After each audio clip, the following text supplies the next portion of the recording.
Welcome to Business Innovators Radio, featuring industry influencers and trendsetters sharing proven strategies to help you build a better life right now. Welcome to the show. I'm your host, Anna Rosenberg, and today we'll be discussing public speaking confidence with our guest, Peter Khoury. Peter is the founder and CEO of Magnetic Speaking.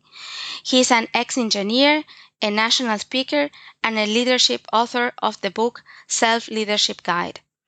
Peter works with directors, managers, and C-level executives from top organizations like Zendesk, Airbnb, Ancestry, and Salesforce.com.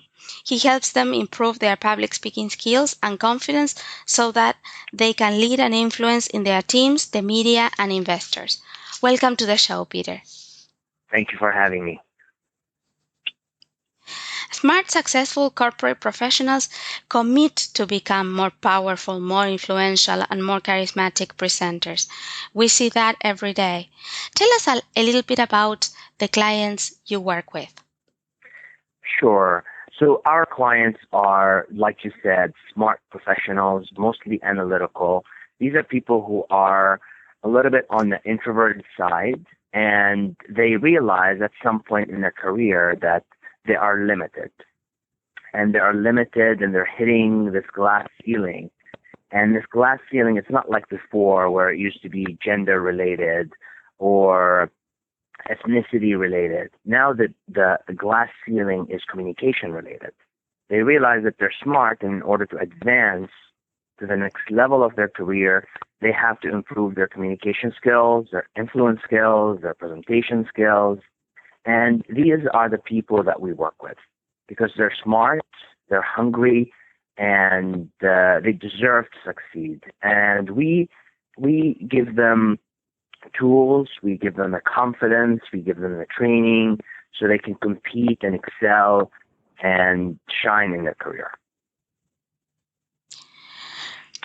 Our topic is confidence. So I'm curious, what is confidence to you and for you? Well, confidence to me is a muscle. And actually, I look at confidence, I use two metaphors for confidence. One is a muscle, which means just like a muscle, you have to use it and you have to exercise it to grow it. And a lot of us, unfortunately, we focus on our competence, which is our knowledge and our expertise for all our life. And we keep building that, and somehow we neglect building the confidence muscle. And it comes back to bite us in the back, right? And so that's the first metaphor. The second metaphor I like to use for confidence is that it's the fuel. It's the fuel for competence. Because let's say you know everything about X, about a product, right? And if you know everything about X, it means your competence is high. But what if your confidence is not that high and you can't even talk about the product? Then nobody's going to know you. Nobody's going to know about the product. Nobody's going to use the product. And that's a waste. So for me, confidence is both the muscle and the fuel for success. The muscle, I never thought about that, about confidence that way, but it's very much in line with our philosophy of confidence is something that people can build, that we human beings can build.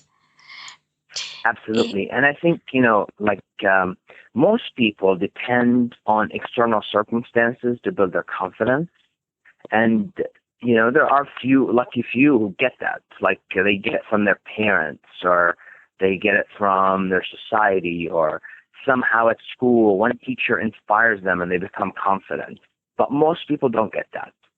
And for those people who don't get that, don't get as lucky, they have to build it on their own. They have to take charge and initiative around their confidence.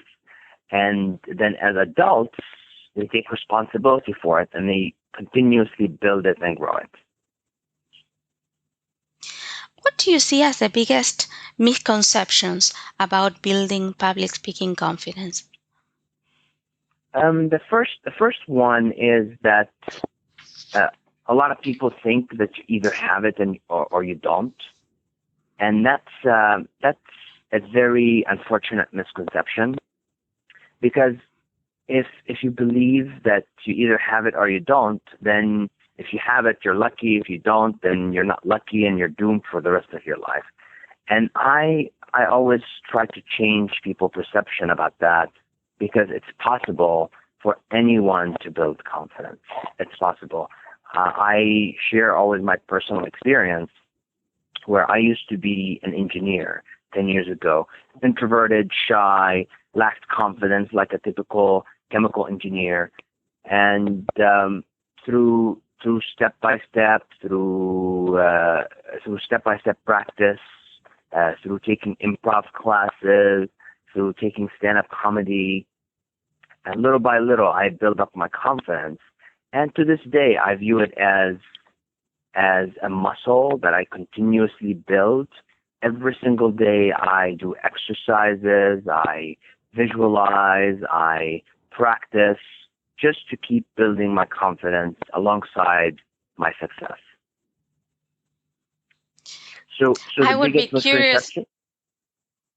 I would be curious to know how you how you went from a chemical engineer to taking improv classes. So, I got into engineering because I was good at math and chemistry, and I wanted to do something that had to do with those two, even though, maybe I wasn't 100% sure about my future as an engineer, but I thought, hey, I'm good at it, let me do it. And the second factor was because I wanted to make my parents happy. When I was a student, like most students, even though you rebel against your parents, you still want to make them proud and happy. And that's why I got into engineering. But after graduating and after working in the field for 3 years, I realized that's not my passion, that's not what drives me, that's not what makes me happy. And I decided to do the hardest possible thing for an engineer. I decided to become a professional speaker. And of course, as coming from an engineer going to a professional speaker, that's a very, very rough road. I remember my first time speaking in public, and that's when I went to a group called Toastmasters. And I was supposed to talk about myself. It's called an icebreaker. I stand up in front of them, and I had prepared 3 pages of notes about myself. I stand up in front of them, and I look them in the eyes, and I see them looking back at me, and all of a sudden, beads of sweat start to form on my forehead. I open my mouth, and nothing comes out. I could barely last 30 seconds on stage, and I just said at the end, "Thank you," and ran away. And that's when I decided I had, to take acting and improv and stand-up comedy, just to go outside my box as an engineer and stretch myself and stretch my limits.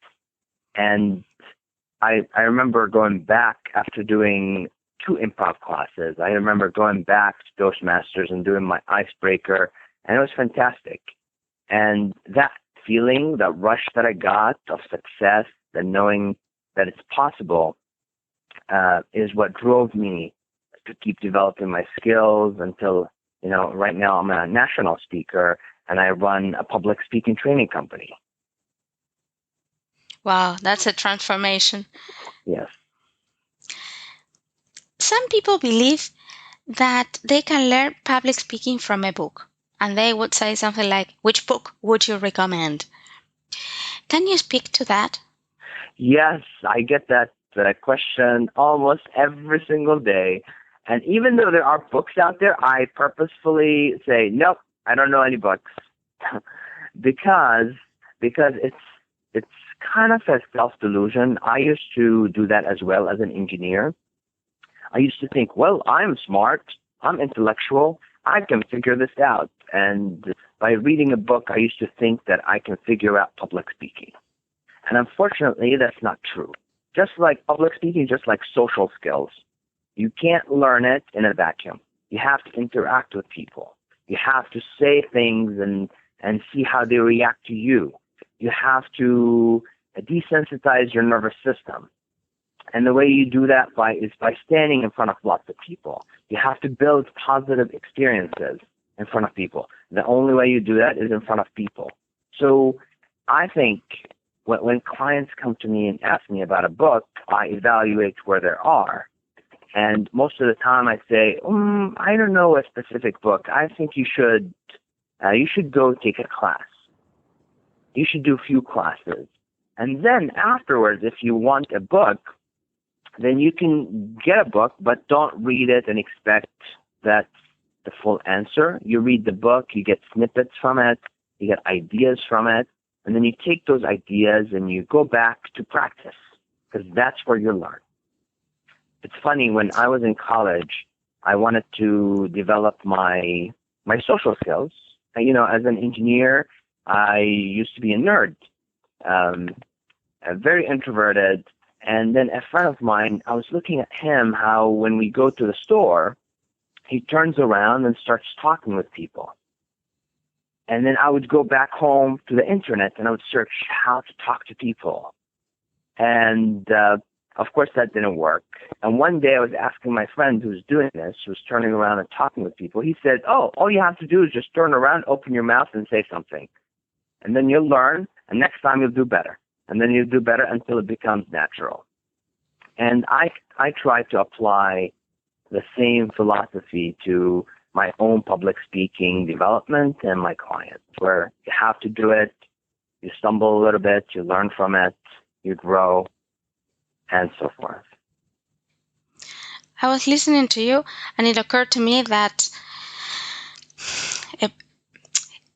a book might be useful when it comes maybe to, learning some special technique or how to structure content. Who knows, right?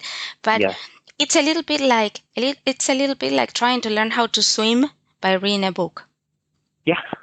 Like that's exactly right. You guarantee you're gonna sink. Or learning how to drive is a skill. Like That's right. Of course, there's things that you can take, tips and tricks and these kind of things from a book, but the actual learning happens when you're doing it. Just like swimming, driving. And sometimes, as human beings, I include myself there. Like I feel that we make the mistake of confusing knowing about something and knowing something. That's right? Perfect. That's right. But that's right.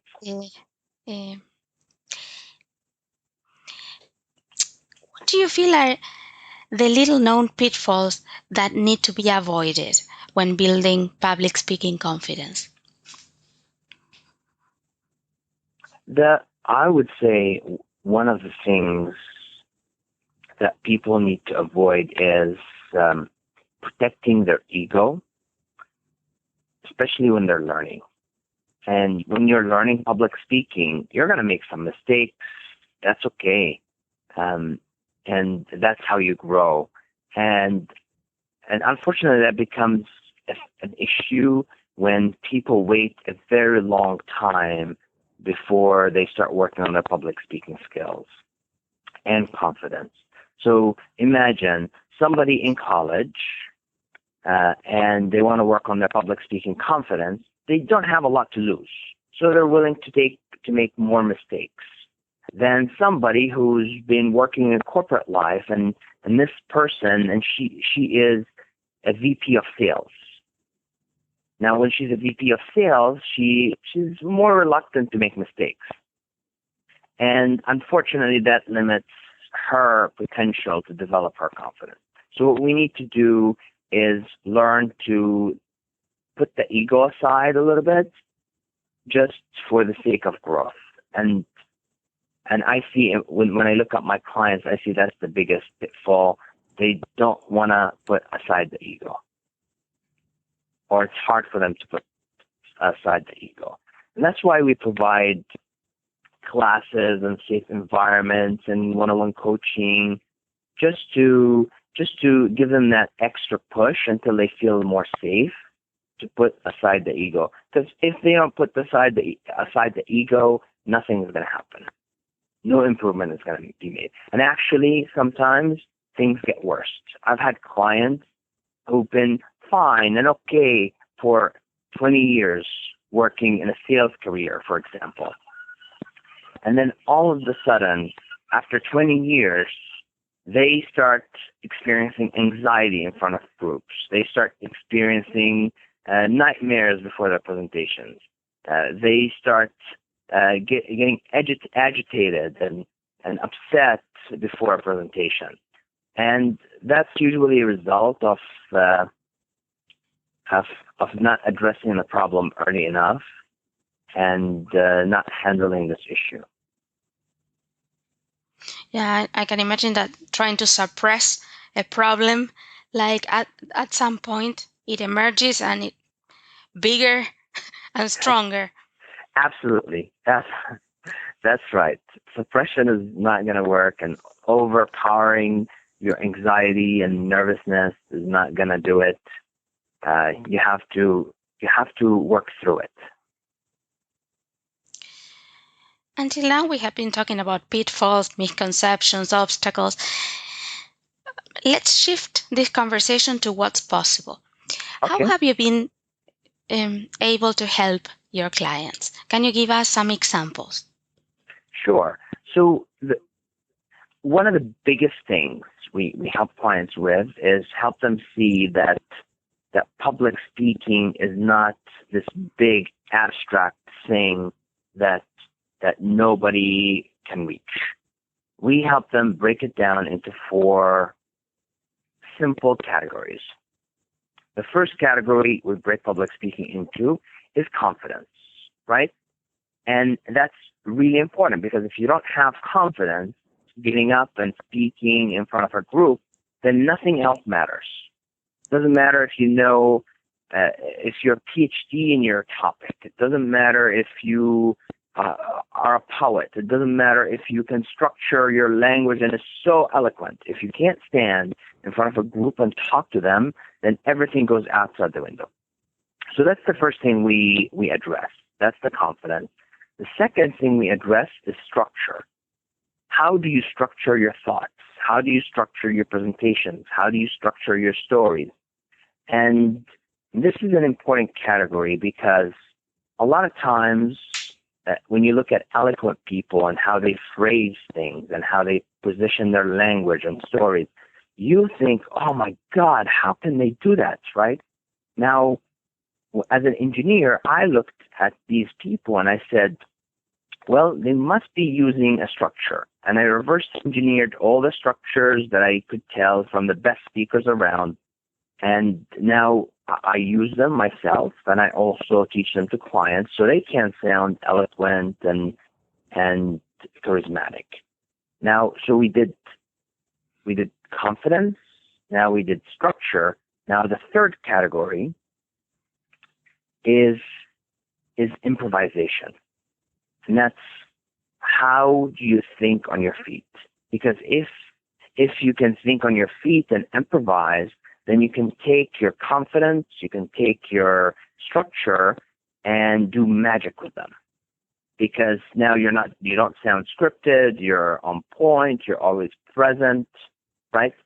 And then the final one, which is really, really important, and that's delivery. Like what to do with your hands, how to move on stage, how to interact with the audience. And this is a crucial one, because this is the one that gives the first impression about you to the audience. One time there was a study called the Dr. Fox experiment, and this was a study published in the British Journal of Medicine. And they asked doctors to rate 2 doctors on charisma, on believability, on will they be working with them in the future, right? And then these 2 doctors, one of them was a real doctor who presented, and the other one was a fake doctor, an actor. They gave him a script. The difference between the 2 is that the real doctor was presenting like a doctor, very serious, monotone, boring, and then the actor was presented and he was more interactive. He was talking to the audience. He was walking on stage. And at the end, when they did the survey, most people voted for the fake doctor. They said the fake doctor is more passionate about the topic. The fake doctor looks more knowledgeable. And if we have to work with somebody in the future, we would rather work with a fake doctor, not knowing that he's a fake doctor. And that tells us about the delivery skills. And so when you look at these four categories, initially when people look at public speaking, they think they have to address everything at once. And what we're doing is we are addressing one piece at a time. And that way it's more digestible, it's less overwhelming, and you can learn it really, really fast. It's obvious why you're so successful at what you do. You have that engineer mind, right? Like of reverse engineering the process, of breaking down the formulas. Well, that's very useful.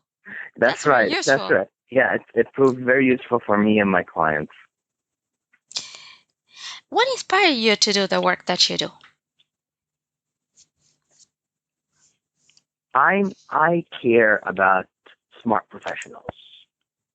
It always saddens me when I see a smart professional, whether a product manager, an engineer, even C-level executives who are very, very smart and capable, and yet when they're sitting down around the table with their peers, they don't participate. They don't share their opinions.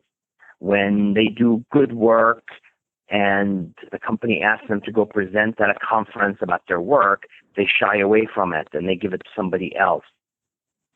And that deeply saddens me. And I hate it when it happens.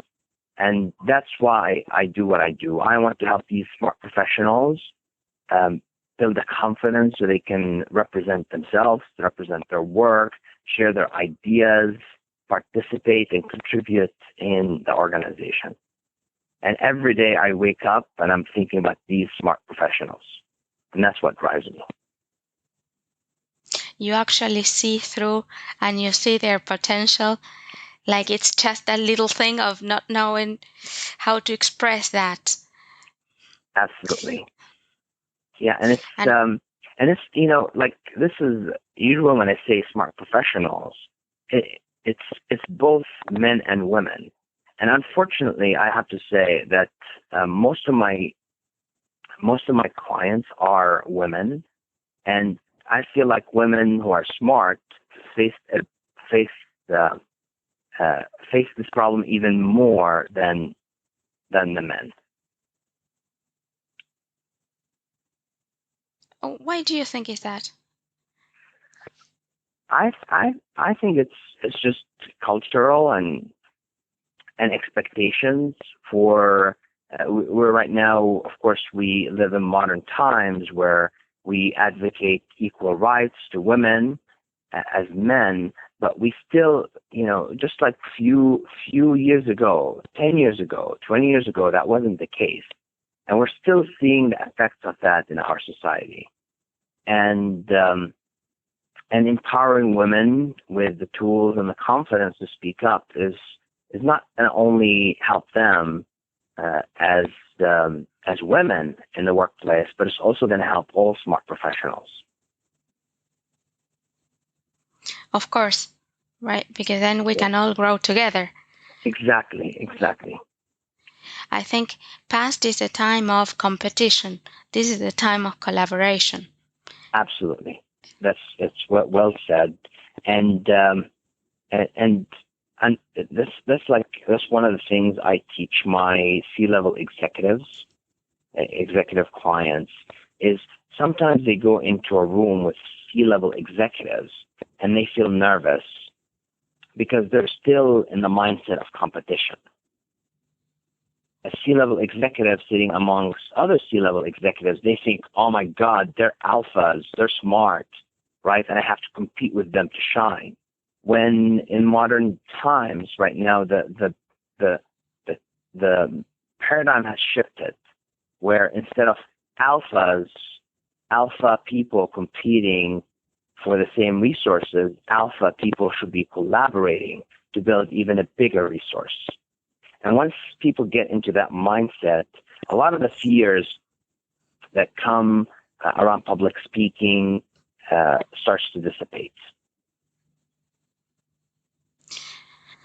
So true. So true. Yeah. Can you share a lesson with us that you learned early on about confidence that still has an impact on you today? Yeah, actually 2 years into my journey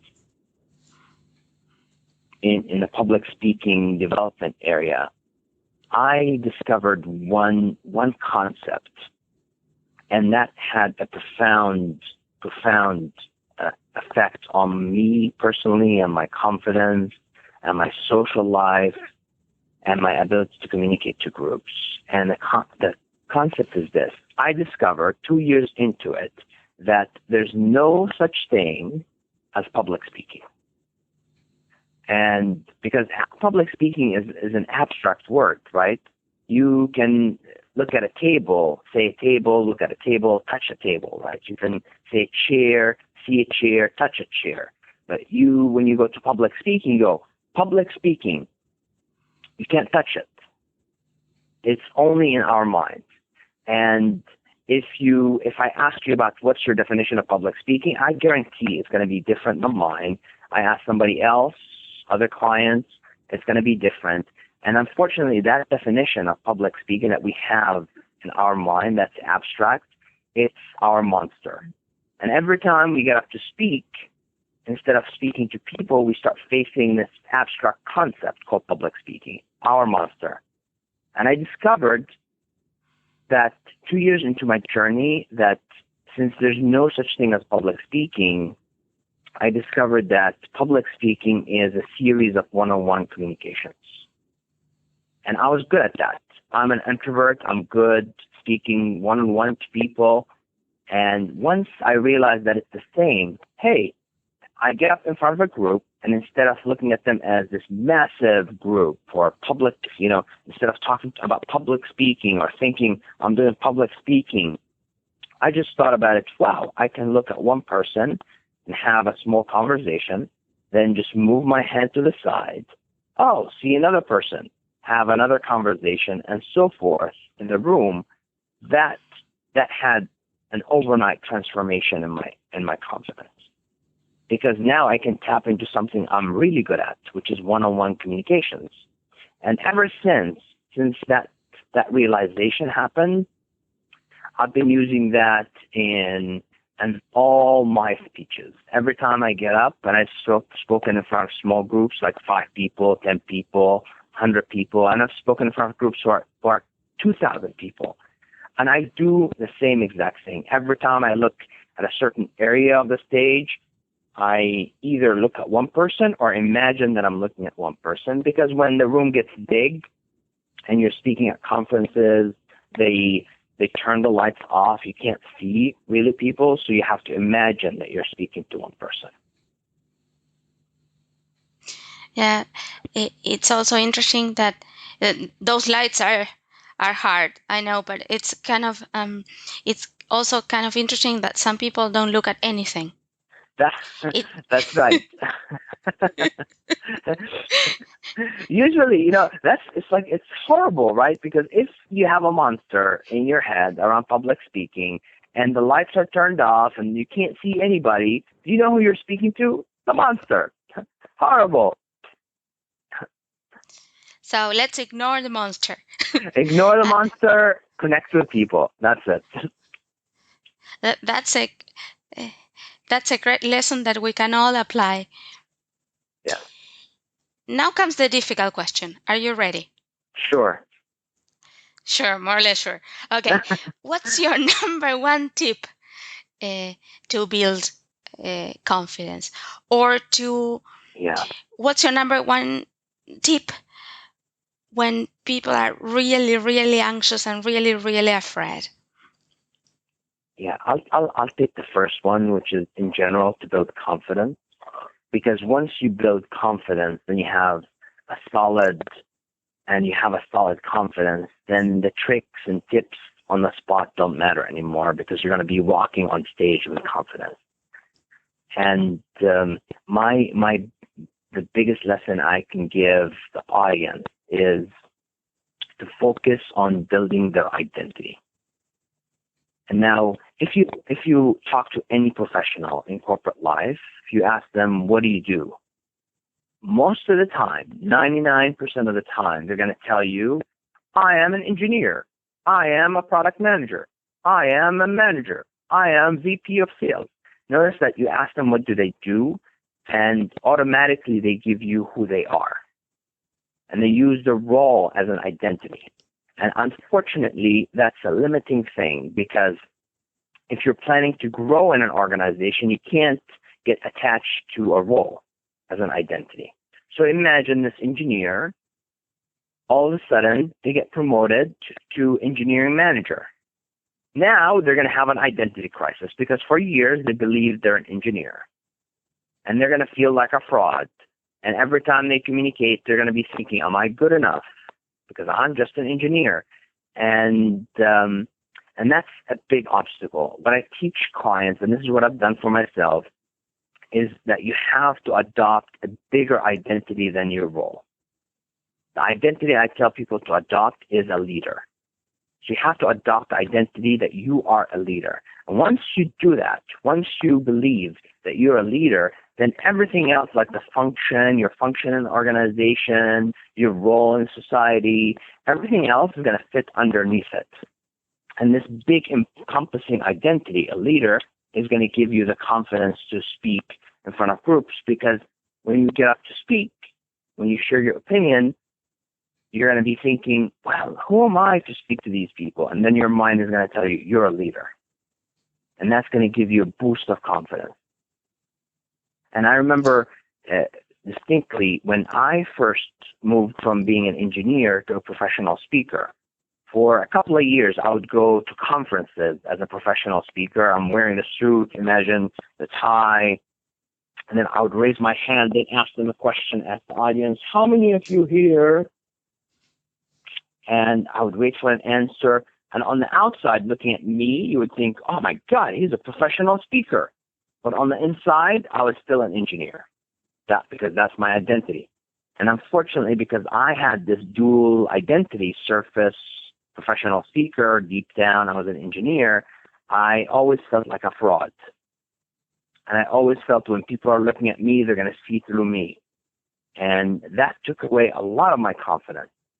And that only changed when I adopted the identity of being a leader. Sure, I used to be an engineer. Sure, I worked as a pharmaceutical engineer. Sure, I got an engineering degree, chemical engineering degree. But that has nothing to do with my big identity, which is a leader. Make sense? Makes a lot of sense. Mm-hmm. My guess was, I was listening to you and I was thinking of Superman, right? Yeah. I'm sure that Clark Kent didn't lack any confidence. That's right. Because he knew he was Superman. Exactly. On the outside, he was like, okay, it's a functional role. He didn't believe he was a reporter, right? Or maybe he believed he was a reporter, and he also believed he was much more. Yes, that makes total sense. I don't know. Going beyond confidence, can we talk a little bit about charisma and being magnetic when presenting? What would you like to leave us with when it comes to presenting powerfully? I would like to leave you with this, that it's possible. It's possible. That's the first thing that any smart professional needs to know, that it's possible. It's possible. It's easier than you think. There are specific methodologies that you follow, specific behaviors that you learn, and that makes you charismatic. That makes you approachable. That makes you magnetic. And all you have to do is just believe that it's possible. That's it. Once you believe it, then all the tools and all the skills and all the trainings will help you get there. And my guess is that if we adopt the identity of a leader would think that that's possible. Exactly. You know, the biggest compliment I get We run classes in San Francisco 4 times a week, small classes, 1-hour classes, and we get so many smart professionals coming into our classes. And the biggest compliment I get is when somebody comes to me afterwards and says, Peter, I thought public speaking was impossible for me. And after doing this class, I think, oh my God, you opened my eyes. I think it's possible. And that's the biggest compliment, because that's one of the biggest hurdles. Most people give up and they surrender and they think, public speaking is not for them, when in fact it is. So how can people find out more about magnetic speaking and your work? They can find us online, magneticspeaking.com, and we offer free classes. We have blog articles that they can read, and we also offer online classes as well for people who are not in San Francisco, not in the Bay Area. And all our classes are interactive. We use a lot of acting, improv, stand-up comedy in our classes, because that's how I build my confidence. And instead of sending people to all these things to take them separately, we all combine them in one place. And whether you take our class online, whether you take it in person, whether you take us up on a coaching offer, you're going to get the best training in the Bay Area. And that's a perfect note to complete our interview today. Till next time, remember, your awesomeness is portable. You can take it with you anywhere. Fabulous. Thank you. Thanks for listening to Business Innovators Radio. To hear all episodes featuring leading industry influencers and trendsetters, visit us online at businessinnovatorsradio.com today.